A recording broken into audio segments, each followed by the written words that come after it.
Hey everybody, happy Merry Christmas Kwanzaa. Hope y'all are having a lovely holiday season. I certainly can't complain.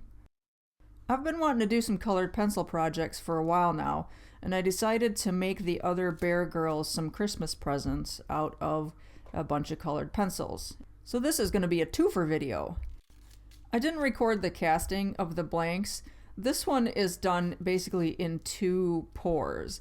I filled the bottom, maybe 1.5 inches of this yogurt container with cut off pieces of colored pencils, and then I cast that in resin so that the whole bottom is solid. I forgot to spray the mold with the mold release, and that's a bummer because this is really a nice size container and I had to destroy it in order to get it out of there. So once the bottom layer of pencils was set in the resin, I put a 4x4 on the lathe on a wormwood screw and turned the diameter down to where it would fit in the container and then give me room for at least a couple of rows of pencils around it. And I did that in an effort to save colored pencils as well as resin, because there really isn't any point in just putting it on the floor.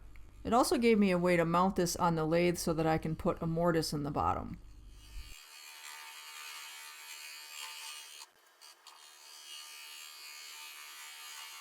I'm still having a little bit of trouble with my Laguna Live Center getting hung up in the tailstock.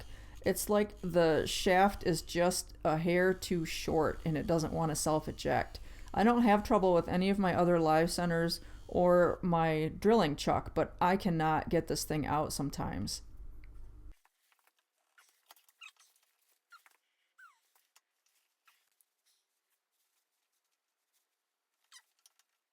I've also tried beating it out of the tail center with a knockout bar. That's a little bit more scary, so I think that strap wrench is probably my best option.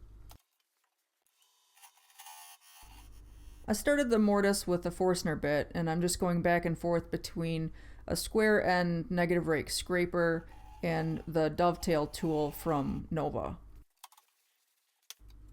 I didn't get that pine waste block centered in the mold very well, so I've got a little bit of work to get this thing into round. I've been trying out some different kinds of resin for turning. This blank I cast with liquid glass, which is a deep pour resin meant for doing like river tables and things. It has kind of a long open time, so I figured that it might be a good option for using in turning with a pressure pot because it stays tacky for a long time, and that should give it enough time to get all the bubbles released. Unfortunately, that is not how this worked out for me in this instance. I had a lot of bubbles still down in between the pencils and stuff, so that was a little bit disappointing. I'm going to go back to using Alumilite for my turnings. I just parted off the top inch or so, getting rid of any of the pencils that didn't have resin or that floated a little bit while they were in the mold.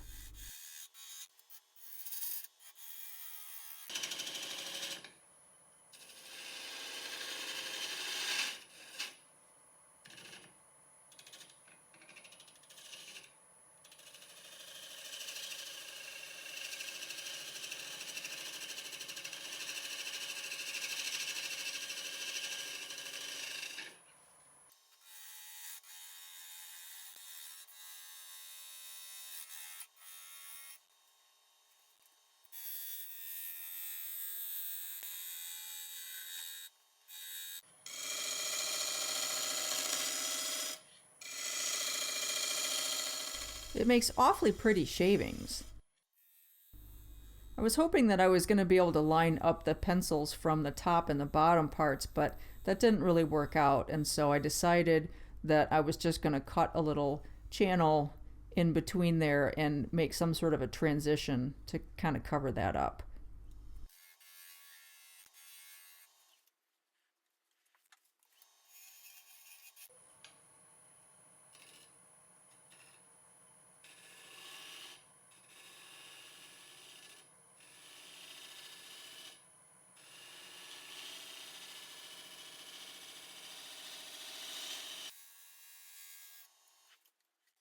I'm not going to complete the final shape until I get the waste block hollowed out of the inside. I just want to make sure that I have enough material all the way to the bottom before I go and make the outside too thin.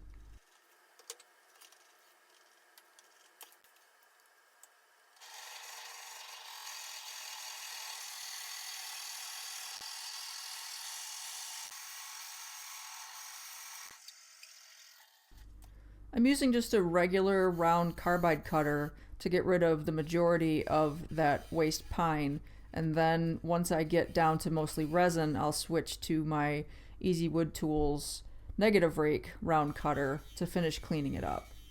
Got to get rid of the last little bit of that pine in the very bottom. I'm okay with this pencil holder being mostly straight to the bottom. I am going to flare the top edge out a little bit, but other than that, it's probably going to be a pretty straight shot down the sides.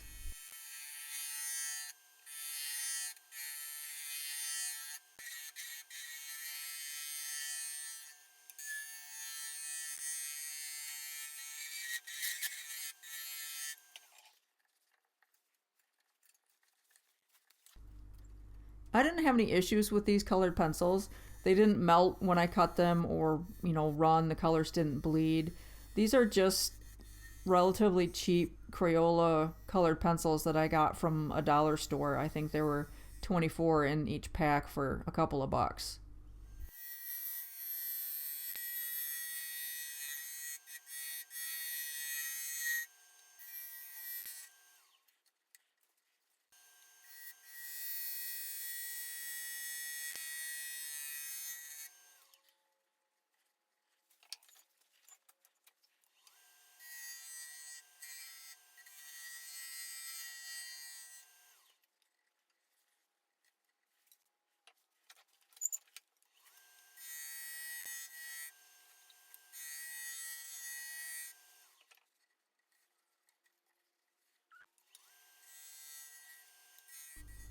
I'm going to fill this little channel with Milliput, which is a two-part solid epoxy. And basically you take equal parts of each side and knead them together until you get one solid uniform color. I happen to have turquoise here, but it comes in a lot of different colors. And a little hint, I have on some vinyl gloves that I got from one of the big box stores, and the Milliput does not stick to those, nor does CA glue. So I got just a small package, and these are a lifesaver. While that sets up, I want to show you guys the artwork of the other two bear girls and see if you can figure out which project is going to go to which bear girl. Marie does wildlife portraits in colored pencil and ink, working from her own photography. She's also a big birder, and her writing and artwork has been featured in national birding magazines. And Lori does mixed media, using just about every material imaginable, some of which she makes herself.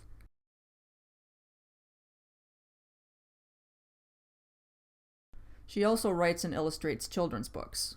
So that's us, the three bear girls. So on to the next project. I'm using the center finder to try to line up the outside edge of the bowl and get kind of a center point for the whole thing. The plywood was just rough cut, so it's definitely not round. This blank I cast with basically the cut off pieces that I had left from the colored pencils. I just put them in the bowl, poured the resin, and then cut that piece of plywood to fit down inside the bowl and duct taped it. So the same thing, I'm using a screw chuck temporarily to get a mortise put into the bottom so that I can finish turning it from there.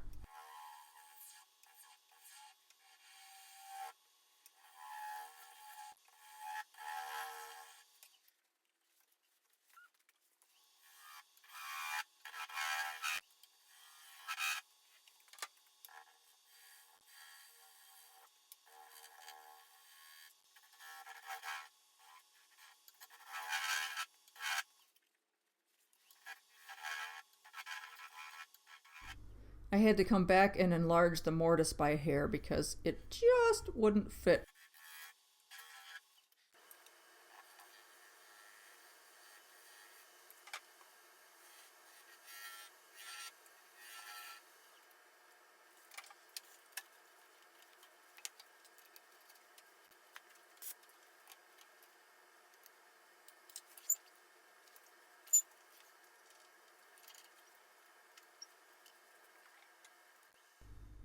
It's a little wonky, but it's not too bad. I'm not going to make this bowl thin. I'm just going to take off enough of the outside to get it round and refine the shape just a little bit.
As I mentioned earlier, I'm going to go back to using Alumilite as my resin. I've tried a bunch of the other brands and I'm still happiest with the Alumilite Clear Slow, particularly for my turnings.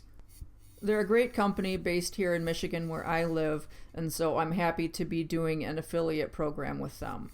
I've also started working with Starbond CA glue, so I'll have discount codes listed in the description box below the videos.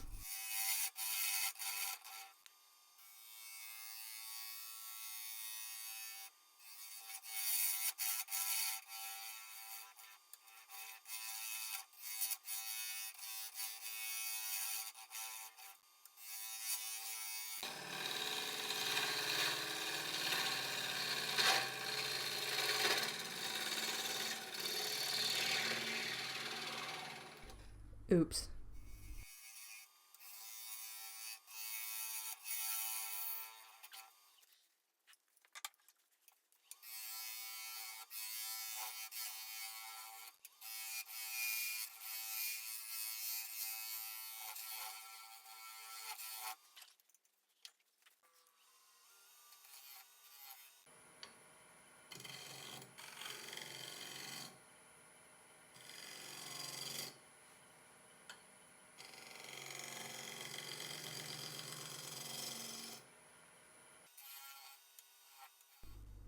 I really love this negative rake scraper.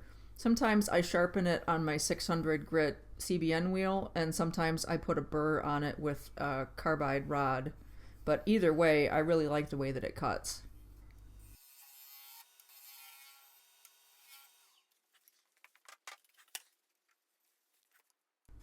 We're going to jump around a little bit and skip the sanding of this bowl and go right to the finishing.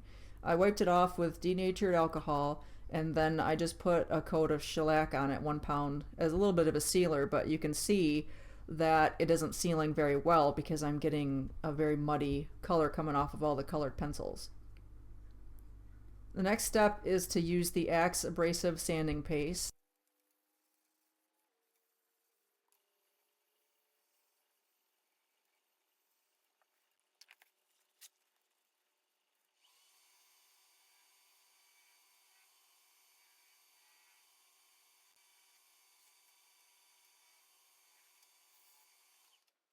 And then I will follow that up with Brad's abrasive sanding paste. For both of the sanding pastes, I go ahead and apply the layer, and then I turn the lathe on relatively slow and just kind of work the abrasive in a little bit before I turn it up to, somewhere between 1,000 and 1,500 RPMs.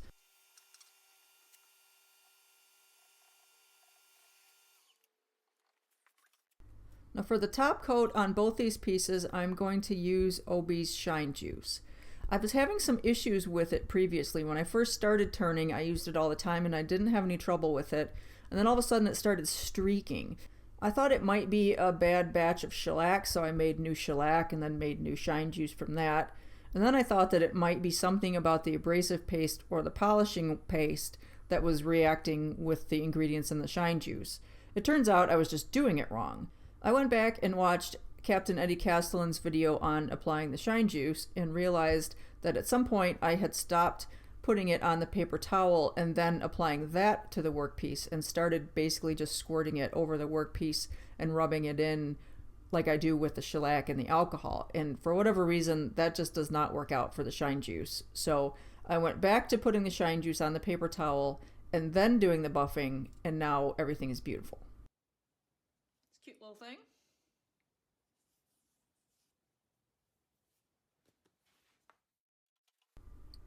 The milliput is dried. It dries hard in 3 to 4 hours, so I'm going to go ahead and take that off.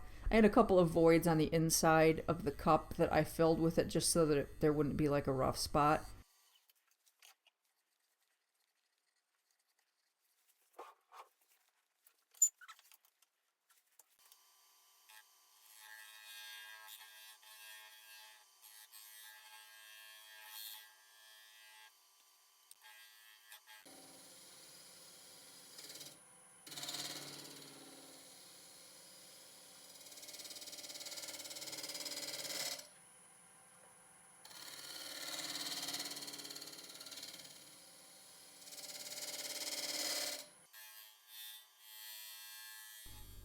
So what do you guys think? You have an idea yet?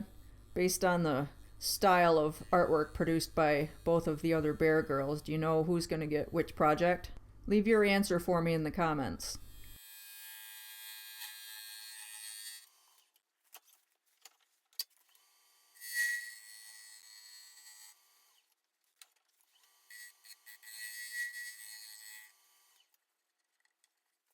Now we'll reverse the jumping around and not show the finishing and show just a touch of the sanding.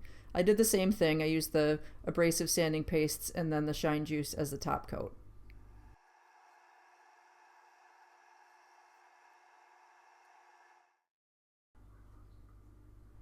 Well, I'm pretty happy with how they came out, and the girls both liked them, so that's really the important bit. I want to thank you guys for watching. I really appreciate it. I'm sneaking up on that 10,000 mark here. We've hit 9,200, so I'm going to start thinking about a big giveaway for the big milestone. So if you're not a subscriber, consider hitting that button for me, and the thumbs up while you're at it. And don't forget to leave me a note in the comments and let me know who you think got which project.